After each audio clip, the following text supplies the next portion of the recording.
السلام علیکم ورحمۃ اللہ وبرکاتہ۔ امید ناظرین آپ لوگ خیریت سے ہوں گے، اور ہم بھی اللہ کا شکر ہے، اللہ کا کرم ہے کہ ہم بھی خیریت سے ہیں۔ اور آج کوہرا بہت زیادہ ہی ہے، جس کی وجہ سے ٹھنڈی بہت زیادہ ہے، اور سب ٹھیک ہے۔ آج ہم اصحاب کہف کا ایمان افروز واقعہ سنائیں گے آپ کو۔ السلام علیکم ورحمۃ اللہ وبرکاتہ۔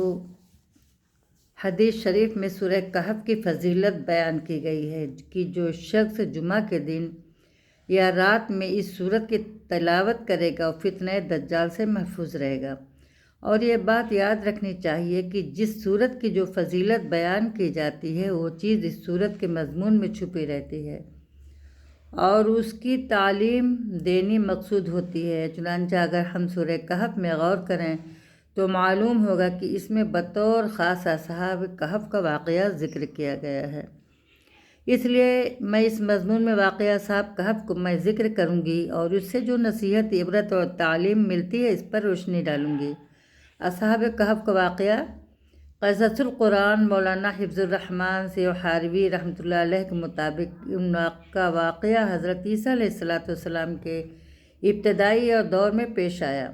چنانچہ وہ لکھتے ہیں، مسیحی مذہب کا ابتدائی دور ہے۔ نبطی حکومت کے اطراف یعنی شام وغیرہ میں عیسائیت کا زور ہے کہ رقیم شام کے ایک شہر کا نام تھا کہ چند نوجوان سعید روحیں شرک سے بیزار و نفور ہو کر توحید کی جانب مائل ہو جاتی ہیں اور دین عیسوی کو قبول کر لیتی ہیں۔ اس کا وقت کا ایک بادشاہ تھا جس کا نام دقیانوس تھا، بتایا جاتا ہے۔ وہ بڑا ظالم اور جابر تھا اور وہ بت پرست اور مشرک بادشاہ تھا۔ وہ خود بھی بت پرستی کرتا تھا اور دوسروں کو بھی بت پرستی پر مجبور کرتا تھا۔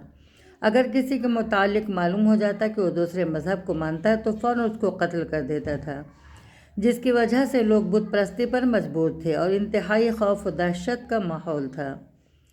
بادشاہ دقیانوس کی طرف سے شہر رقیم میں سال میں ایک مرتبہ ایک بڑا میلہ لگتا تھا جس میں شہر کے تمام لوگ حاضر ہوتے تھے اور وہاں بڑے بڑے بت نصب کیے جاتے تھے جس کی پوجا کی جاتی تھی۔ اصحاب کہف جو 7 نوجوان تھے ان کے قلوب دین اسلام یعنی حضرت عیسیٰ علیہ السلام کے مذہب کو قبول کر چکے تھے، لیکن ڈر و خوف کی وجہ سے اظہار نہیں کر سکتے تھے۔ ایک مرتبہ میلہ لگا جس میں تمام لوگ شریک ہوئے۔ وہ نوجوان بھی پہنچے، وہاں جا کر دیکھا کہ بتوں کی پوجا ہو رہی ہے تو بہت پریشان ہوئے اور سمجھ میں نہیں آیا کہ کیا کریں، لیکن ان کو ایک دوسرے کے بارے میں کچھ بھی معلوم نہیں تھا۔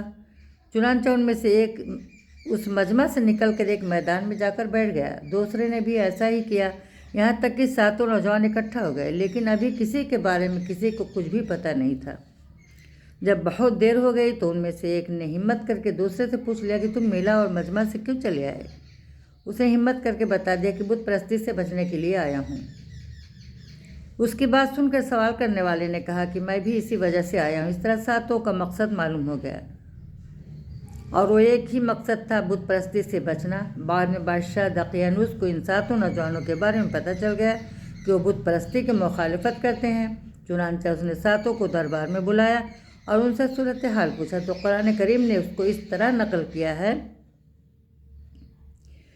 انہم فتیۃ آمنوا بربہم وزدناہم ھدی وربطنا علی قلوبہم اذ قاموا فقالوا ربنا رب السماوات والارض لن ندعو من دونہ الہا لقد قلنا اذا شططا ہؤلاء قوم اتخذوا من دونہ آلہۃ لولا یأتون علیہم بسلطان بین فمن اظلم ممن افتری علی اللہ کذبا۔